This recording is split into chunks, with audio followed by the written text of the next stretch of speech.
Roof protection. It's like a skin moisturizer for asphalt shingles. Roof Max treatments are guaranteed for 5 years, and repeating treatments can extend your roof's life for up to 15 years for a fraction of the cost of replacement. Roof Max uses satellite measurement software to provide a hassle-free, contact-free price quote over the phone in under 5 minutes. No in-person house call required. Get your instant quote by calling 352-639-2777. That's 352-639-2777. This is Ocala Talks with Tom Schmidt, bringing stories that are important to our community in and around Ocala. Plus, of course, a splash of sports as well.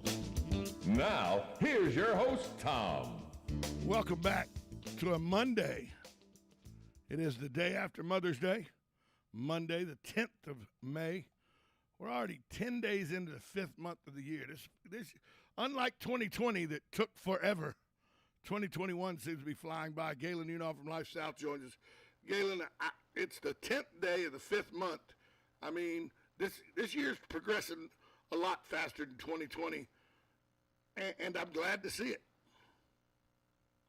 Well, I'm ready. I'm just glad the mask mandate's gone.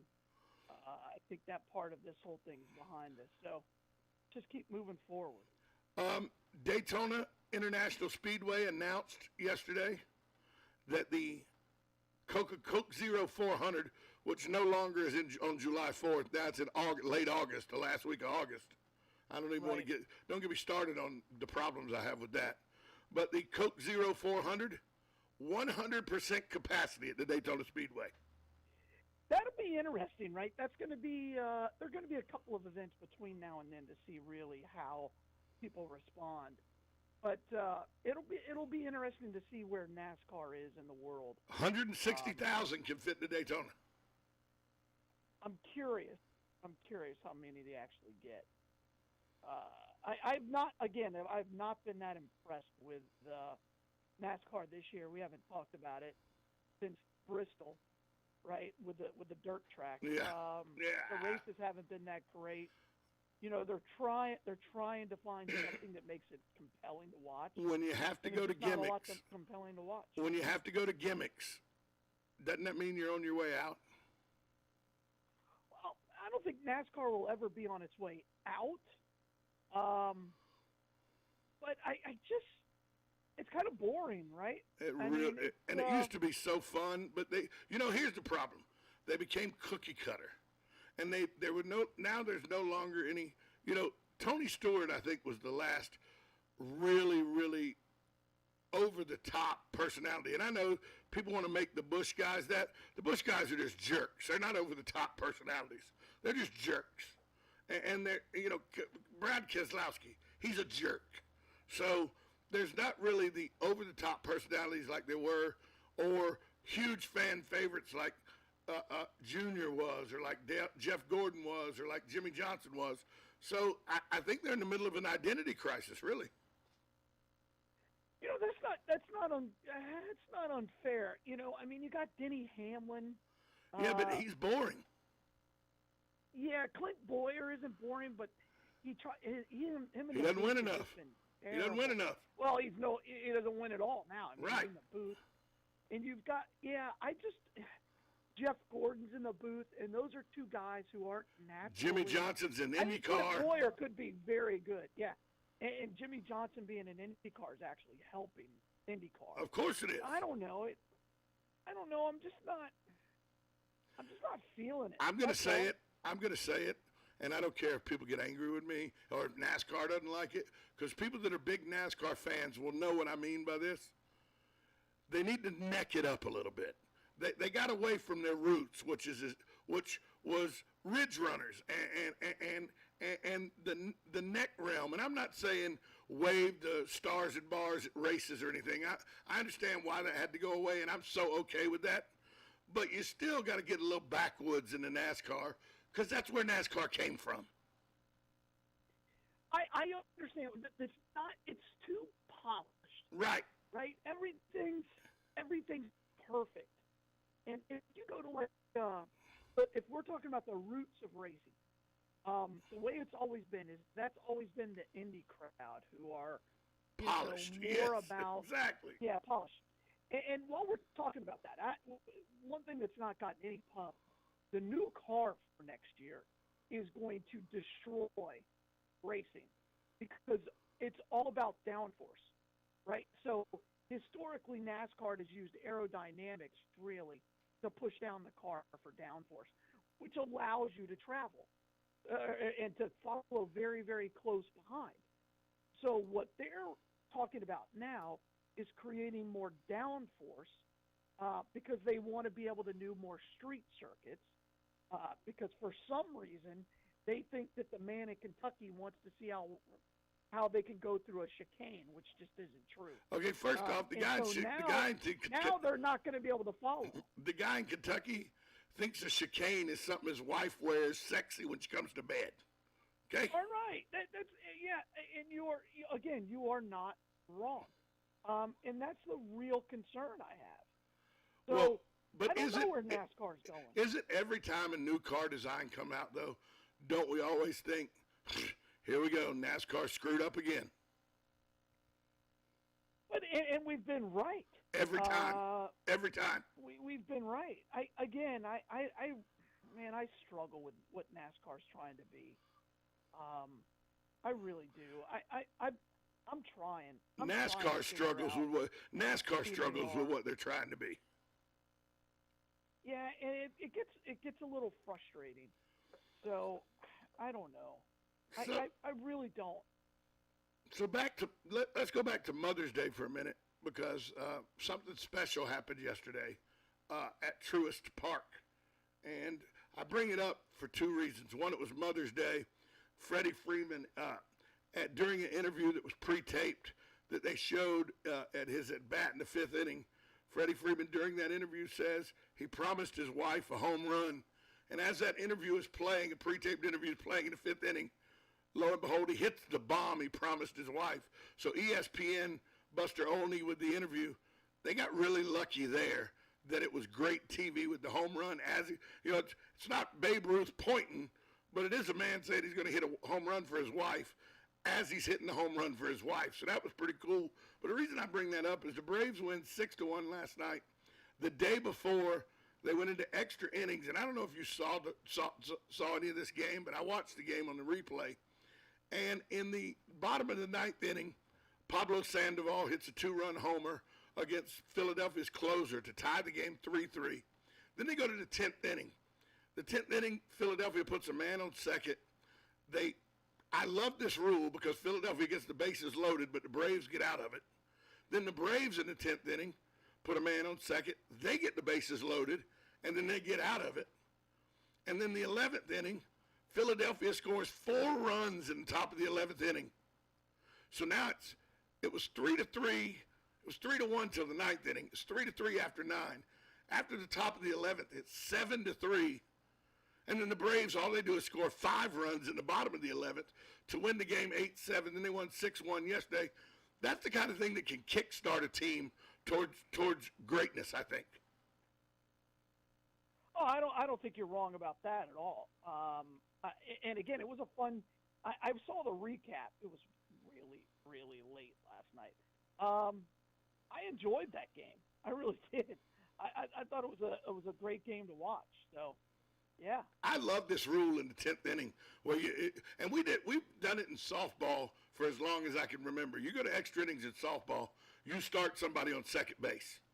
I think this rule in baseball, it creates strategy because like in the game Saturday night, Joe, the former catcher for the Yankees, Joe Girardi, the manager of the Phillies, he walks the bases loaded so he can get to less experienced hitters in the Braves lineup and then strikes both of those out. That strategy was amazing, although most people go, are you crazy loading the bases? But he got to inexperienced hitters and got out of it. There's a whole new strategy that comes in when you know you're going to start the inning on defense and there's somebody already on second base where a fly ball moves them over to third or a grounder moves them over to third and then a fly ball can bring them home and it's a run. There's a whole lot of strategy now that goes into extra innings that makes it fun for me. I completely concur. I think baseball does a lot of things wrong. This just isn't one of them. So I think they've done a really, really good job with this. And I hope it stays. I really do. I hope it's something that becomes a part of the game because it's entertaining. Yeah, because they're only doing it for this year to see how it works. The only thing Well, they did it last year, but that season doesn't count. Right, that season doesn't count. But they're doing it for the full 162 games and playoffs this year. Right. Are they doing it in the playoffs or not? Yes. Okay. That's the word on the street. I don't know if they've made that final decision yet. The one thing that I wanted to say, understand. and I go watch a lot of minor league baseball, okay? I love minor league baseball a little bit more than I do major league baseball because those guys are playing the game to play the game because they're not making a whole lot of money in the minor leagues, and very few of the minor league guys make it to the big league. So I love to go watch minor league baseball because they play hard because they're there playing the game for the fun of it, okay? And they're getting paid. Well, yeah, they're not getting paid. They got drafted. But they're not getting paid well. Yeah. A lot of them aren't getting paid well. Okay. That's not why I love the game, but I'm respecting your But I love minor league baseball. And there's two things about minor league baseball I always enjoyed. One, minor league baseball has been doing this second base thing for 3 seasons. But there's a more important rule in minor league baseball that needs to be instituted in Major League Baseball. And that's the 25-second pitch clock. Agreed. College baseball does it now. It helps. There's no reason you shouldn't have the 25-second pitch clock in baseball because games then would go back to 3 hours or less. And that's one of the problems with baseball. Who the hell wants to sit through 4 hours and 20 minutes of baseball? No, you are not wrong. And now, if it's an extra inning games, I think anybody can respect that. But we're talking 9 innings. Yeah, I mean, like a 4 to 5, a 5 to 4 ball game shouldn't take that long. It just shouldn't. Remember when Greg Maddux would have you in and out in about 2 hours and 10 minutes? Yeah, well, yeah. I miss days those are gone, days. my man. Speaking of things that I miss, I'm not going to miss my $503 because I'm keeping that, okay? But it looks like that the Derby winner, Bandina Spirit, tested positive, had 21 picograms. I don't even know what a picogram is, but had 21 picograms of beta-methazone, which is a anti-inflammatory drug, which is illegal, and he tested positive for it after the Kentucky Derby. But my question is, why did it take so long for this to come out, and why was it the test, why wasn't something said about this the day after? Well, and apparently they haven't even given any of the due process to see what happened with the test. So I think there's a lot more that's got to come out of it. Yeah, they still got to have a second positive test. They got to have a second positive test, which is called a split sample, and that's required before you can either qualify or disqualify the horse. Well, and apparently there's a lot more, like Bob Baffert may be banned from Churchill Downs. Again, there's horse racing, man. It's horse racing. Everybody knows it's sketchy. You just hope the Triple Crown isn't. So it's kind of like boxing. You watch the biggest fights, but it's all kind of sketchy. Correct. Absolutely right. It's sketchy. People take dives in boxing. I mean, even in huge fights, they take dives. Sonny Liston. So, yes. Is that the worst dive in boxing history? Now the replay says he got hit. Right. The replay shows that it was a quick punch and that he did connect. Now, should it have knocked out Sonny Liston? We could debate that, but he did get hit. And he did get hit by a man that was very tough. I always say, when people talk about toughness and everything, I go, but how tough were they really? And they go, what do you mean? What's your scale? I go, were they Muhammad Ali broke jaw by Ken Norton in the first round of a 15-rounder, losing a split decision tough? Or, because how hard is that? Muhammad Ali First round of a 15-rounder against Ken Norton, gets his jaw broke, fights 14 more rounds with a broke jaw, and loses a split decision. One judge thought the man with the broke jaw won the fight. Yeah, that's right. Thus the split decision. That's tougher than I'll ever be, pal. Yeah, man. I understand. I respect the heck out of that. So, yeah, absolutely correct. Are you a big MMA guy? I am. You are? I am. Yeah. Okay, so I can ask you this question, because I was watching videos last night, and, you watch these videos of these guys showboating. What's the big deal with the weigh-ins and how they get the pushing and shoving and everything? Because what it was, they were showing instant karma, and the guys that were showboating at the weigh-in and pushing and shoving just get destroyed once they get in the octagon. What is that? Just Dana White and the MMA people just trying to? Is it 100% show at the weigh-ins? Yes, absolutely it is. Yes, and that will never change. That won't change. I'm just not. That's exactly what it is. I'm just not, and maybe I don't understand the sport well enough, but it just the whole grappling aspect, and they can go to the ground and stay down there 3.5 minutes, and nobody stands them up. It aggravates me. All right, here's the honest truth. It's both my kids they took MMA, right? They have black belts in jiu-jitsu. They trained in it my oldest trained in it for 9 years, and so I during that process I really got an appreciation for the technical side of MMA, and once you understand that, it makes it easier. My son fought in several MMA fights, so it's different. It's different if you understand it, but you have to have an appreciation for just how hard it is to wrestle. And if you wrestled before, then you would understand. I'm surprised you never wrestled. No. Here's why I didn't wrestle. Wrestling, in football, when you play football, you have to have a sport, an alternative sport, to stay in shape during the off season for football, right? And I'll give you the honest reason, because I never sugarcoat it. I tell you, I'm honest to a fault. Whether it makes me look good or not, it doesn't matter to me. I threw the shot in discus. I threw the shot put in the discus during track and field because I was going to wrestle. It looked like a fun sport to me. And then I went, and my first day at wrestling practice, we didn't wrestle. We ran for 3.5 hours. And I was like, no, this fat boy's not running. I thought it was a singlet. You just didn't want to see the singlet. No, and back then, remember, when I was in high school and college, I was 220 pounds with about 4% body fat. I was in the gym 3-4 hours a day. I loved working out then. I loathe working out now. But I loved it then, so I was in pretty decent shape. But I wasn't in wrestling shape because you run and you run and you run and you run. You didn't have to run to throw the shot put. You just had to learn the technique of shuffling across the circle and then throwing that metal ball as far as you could off your neck. Fair enough. Fair enough. No, I didn't. Although I do have the neck size I have because of the wrestling.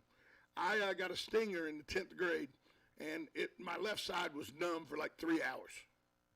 So the next morning, on Monday morning, first Monday morning back to school, I went to Coach Hamilton, who was the wrestling coach, and I said, Coach, I see these little punks of yours, 125 pounds, get slammed on their neck, their heads all the time, and they never end up with stingers or anything. Why? He goes, come here, son. And he walked me over to the back end of the weight room, back where the wrestling mats were laid out. And on the far side of the wrestling mats was this contraption that looked like a weight room nightmare halo, like you would have, like the neck halo you would get if you've been in an accident. And he goes, come over here. Right. He says, stick your head up into that halo. I stuck my head up in there, and he turned some knobs, and it was called Mabel was the name of this thing, the name of the machine. They named her Mabel. And Mabel was a hydraulic neck machine workout. He goes, you got to get your muscles in your neck strong, son. And so I would do Mabel 15 minutes a day, And so, even though my father had a 19-inch neck, mine's 23 3/4 because Mabel was never going to let me get a stinger again. See? Worth it. So, wrestling had, but you're right, the singlet probably had something to do with shooing me away. But you were probably you were probably the wrestler. You were that little banty rooster type that was. No, I was never a wrestler. Oh, okay. Never. Because it was during basketball season. Oh, okay, yeah. So you like the round do ball. both. Absolutely. My claim to fame in basketball, I have the greatest basketball claim to fame. I was at Kirby Smith Junior High in Jacksonville, Florida, back when they were junior highs, before they transformed them into middle schools. And we had the ninth graders, because we went 7th through 9th. You didn't go to high school till the 10th grade in Jacksonville. So the 9th graders who were going to the 10th grade, in May of the last year of your school there, we played a basketball game against the faculty of the school.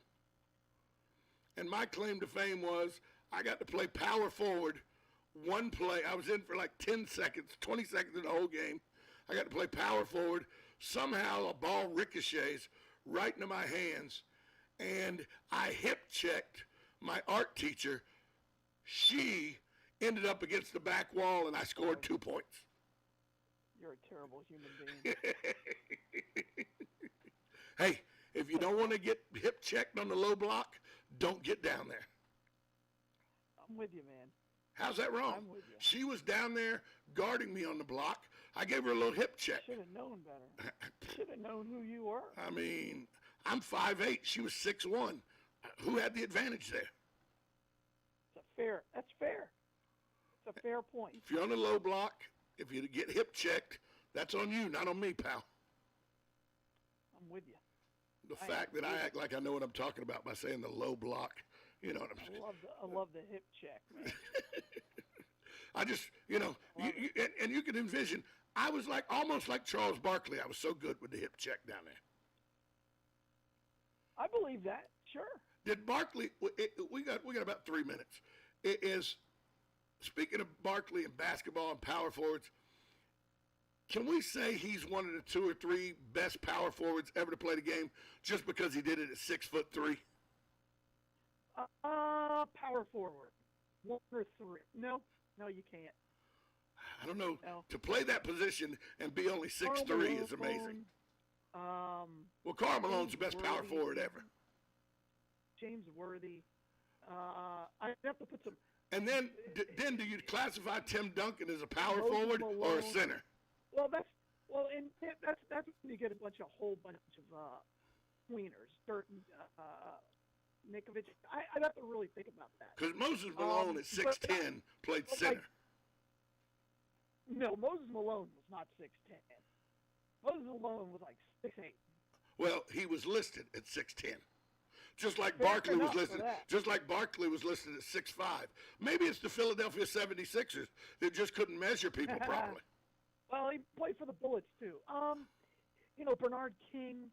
I got to really think about that. The reason I say it is because he did it at 6'3" in a time when power forwards were 6'8" to 6'10". I get that, but the round mound of rebound, baby. Charles was the round mound of rebounds. Kevin McHale, he's not better than Kevin McHale. Just not. I put Kevin Garnett and Kevin McHale ahead of him. Kevin McHale's the greatest post player of all time. I'd have to think about that for a minute. Kareem was a perimeter player before big guys were perimeter players. Yeah, but you you said McHale was the best post player ever. Yeah. I mean, don't centers count as post players? I guess, but maybe it's just all right. He had the greatest moves in the post. Okay, players. okay, I can give you that, because if you're talking about post players, I mean, the game was.